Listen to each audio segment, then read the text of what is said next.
بالکل تفصیلات کے مطابق چشتیاں کے نواحی علاقہ بخشن خان کی حدود میں 10 سالہ اغوا ہونے والی مریم کے والد نے میڈیا سے گفتگو کرتے ہوئے کہا کہ میری بیٹی چوتھی جماعت کی طالبہ ہے۔ میرے سر درد کی دوا لینے قریبی کریانہ اسٹور کی دکان پر گئی اور واپس نہ آئی۔ دکاندار نے بتایا کہ مریم میڈیسن لے کر واپس جا چکی ہے۔ تفتیش ہونے پر تھانہ بخشن خان کو بچی کے گم ہونے کی اطلاع دی، جس پر بخشن خان پولیس نے مریم کے اغوا کی FIR درج کر کے بچی کی تلاش شروع کر دی۔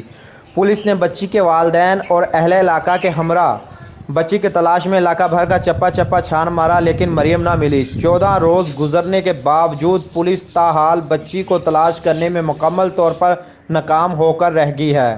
چشتیاں کی سیاسی، سماجی و عوامی حلقوں نے وزیر اعلیٰ پنجاب، IG پنجاب سے بچی کی فوری بازیابی کا مطالبہ کیا ہے۔